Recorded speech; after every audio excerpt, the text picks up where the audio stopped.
नमस्कार, बहुत स्वागत है आप सभी का और आप देख रहे हैं भारत के रंग हौसलों के संग। मैं हूं आपके साथ सोनल।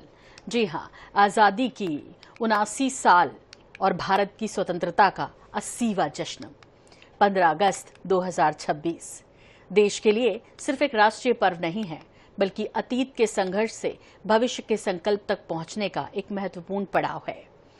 1947 में मिली आज़ादी के बाद भारत ने विकास, विज्ञान, तकनीक, अर्थव्यवस्था और वैश्विक मंच पर अपनी पहचान को लगातार मजबूत किया। इस बार स्वतंत्रता दिवस की थीम है युवा शक्ति फॉर विकसित भारत एट 2047 यानी 2047।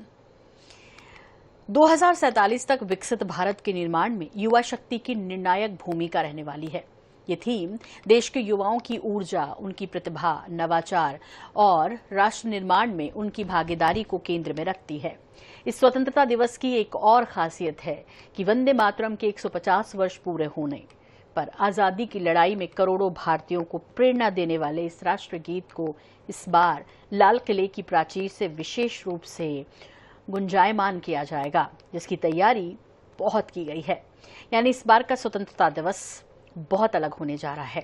शौर्य की विरासत, युवा शक्ति और विकसित भारत के संकल्प तीनों को एक साथ जोड़ता इस बार का स्वतंत्रता दिवस नजर आएगा।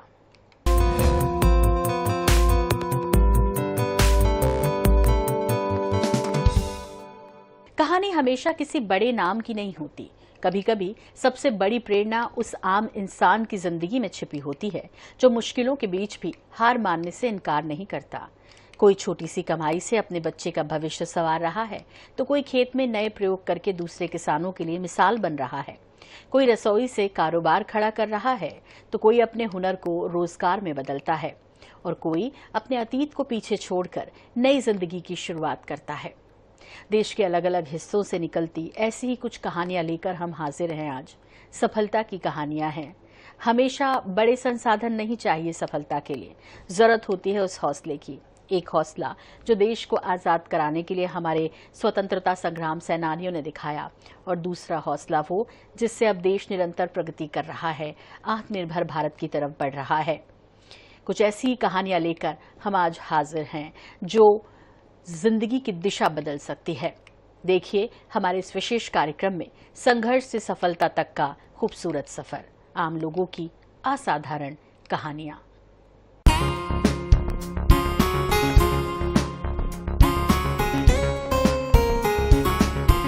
बंदूक से रैप तक बस्तर की बेटियों की नई पहचान। छत्तीसगढ़ के बस्तर के कुछ महिलाओं और युवतियों के जिंदगी में ऐसा बदलाव आया जिसने उनके अतीत और वर्तमान के बीच का फर्क साफ कर दिया।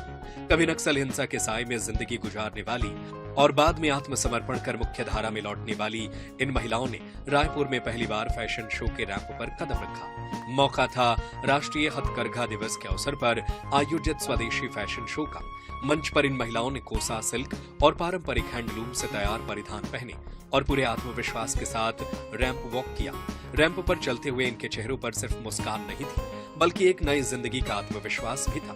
कभी जिन हाथों और चेहरों की पहचान हिंसा और संघर्ष से जुड़ी थी, वही हाथ अब बस्तर की कला, संस्कृति और हथकरघे की पहचान को सामने ला रहे थे। अब सिर्फ फैशन शो नहीं था, बल्कि पुनर्वास और बदलाव का एक मानवीय चेहरा था।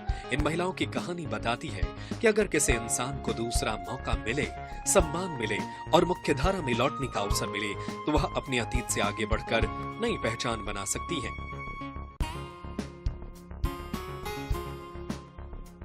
चाय और छोटे काम की कमाई से बेटी की पढ़ाई। बिहार के एक सामान्य परिवार की बेटी के सामने भी वही चुनौती थी जो देश के लाखों गरीब परिवारों के सामने होती है।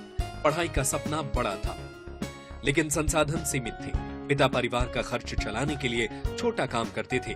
घर में आमदनी सीमित थी, लेकिन उन्होंने बेटी की पढ़ाई रोकने के बजाय उसका हौसला बढ़ाया। बेटी ने भी परिस्थितियों को समझा। महंगे कोचिंग संस्थानों के बजाय उसने उपलब्ध संसाधनों से तैयारी शुरू की।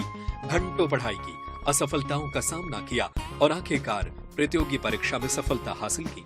जिस घर में कभी फीस भरना भी चुनौती था, उसी घर में बेटी की सफलता पूरे परिवार के लिए गर्व का कारण बन गई।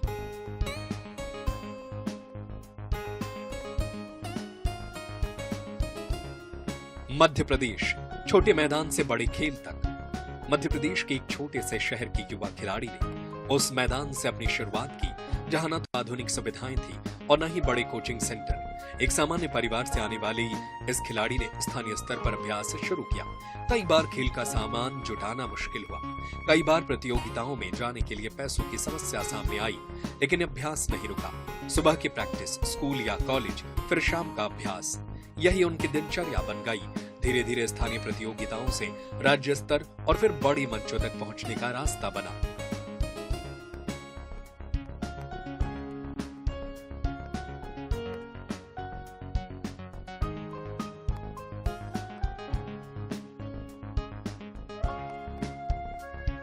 महाराष्ट्र, छोटे डेयरी कारोबार से बड़ा सफर।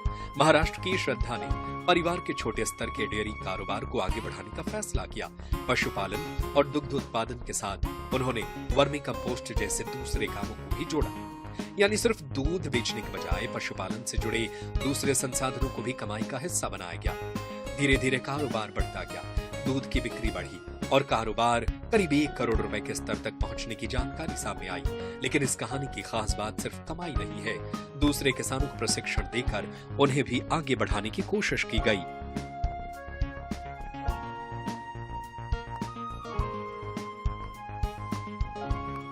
केरल, रसोई से शुरू हुआ सफर बाजार तक पहुंचा। केरल के फ्रांसी जोशीमोन ने अपने पिता को खोने के बाद मुश्किल समय देखा, लेकिन इसी दौर ने उन्हें एक नई दिशा भी दी। उन्होंने अपने घर के रसोई से ऑर्गेनिक फूड का काम शुरू किया। शुरुआत छोटे स्तर पर हुई, लेकिन धीरे धीरे उत्पाद बढ़ते गए। काम व्यवस्थित कारोबार में बदल गया। आज उनके उत्पादों की संख्या बढ़ चुकी है और कारोबार देश से बाहर तक पहुंचने की कहानी सामने आई। लेकिन उनकी कामयाबी का एक और पहलू है, गांव की महिलाओं के लिए रोजगार के अवसर पैदा करना। यानी एक घर की रसोई से निकला छोटा सा विचार कई परिवारों की आमदनी से जुड़ गया। असम, सिर्फ 500 रुपए और नई जिंदगी की शुरुआत। असम के कनिका तालुकदार की जिंदगी पति के मौत के बाद अचानक बदल गई। छोटी बेटी की जिम्मेदारी, परिवार चलाने की चिंता और सामने सीमित संसाधन। लेकिन कनिका ने हार नहीं मानी। उन्होंने सिर्फ 500 रुपए से वर्मी कंपोस्ट बनाने का काम शुरू किया। गोबर और कृषि अवशेष जैसे स्थानीय संसाधनों से जैविक खाद तैयार की। शुरुआत बहुत छोटी थी, लेकिन हौसला बड़ा था। धीरे धीरे उनका काम बढ़ा, आमदनी बढ़ी और सबसे बड़ी बात, वह खुद आगे बढ़ने के साथ दूसरे लोगों को भी प्रशिक्षण देने लगी। यानी जिस महिला ने कभी खुद मदद की जरूरत महसूस की थी, वही आगे चलकर दूसरों को अपने पैरों पर खड़ा होने का रास्ता दिखाने लगी। 500 रुपए से शुरू हुई उम्मीद कई परिवारों की कमाई का जरिया बन गई।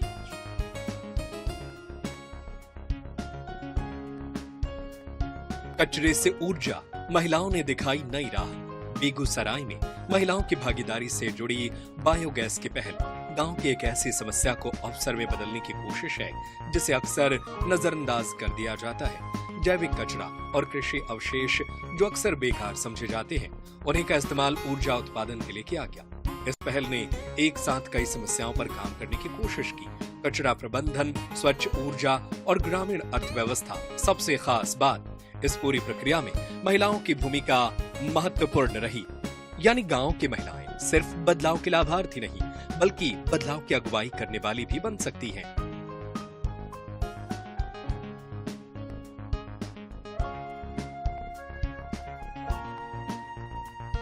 हरियाणा, मशरूम की खेती और महिलाओं के सपनों को नई जमीन। सोनीपत की सोनिया दहिया ने अपनी पढ़ाई और ज्ञान को खेती से जोड़ने का फैसला किया। बायोटेक्नोलॉजी की जानकारी को इस्तेमाल करते हुए उन्होंने हाईटेक मशरूम फार्म शुरू किया। शुरुआत एक छोटे प्रयास से हुई, लेकिन धीरे धीरे उत्पादन बढ़ता गया। लेकिन सोनिया की कहानी सिर्फ अपने कारोबार तक सीमित नहीं रही। उन्होंने ग्रामीण महिलाओं को मशरूम उत्पादन और प्रोसेसिंग का प्रशिक्षण देना शुरू किया।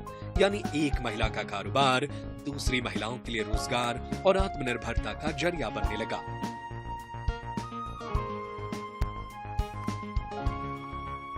महाराष्ट्र, हल्दी की एक किस्म ने 13 राज्यों के किसानों को जोड़ा। रत्नागिरी के सचिन कमलाकर कार्यकर ने हल्दी की एक देसी किस्म विकसित की, जिसे SK4 नाम दिया गया। इस किस्म में बेहतर उत्पादन, रोग प्रतिरोधक क्षमता और बाजार की मांग को ध्यान में रखा गया। धीरे धीरे यह किस्म महाराष्ट्र से बाहर भी पहुंची और करीब 13 राज्यों के लगभग 500 किसान इसकी खेती करने लगे। एक किसान का प्रयोग दूसरे किसानों के लिए कमाई का जरिया बन गया। कहानी का सबसे बड़ा संदेश है कि खेती में किसान सिर्फ एक उत्पादक नहीं बल्कि इनोवेटर भी हो सकता है।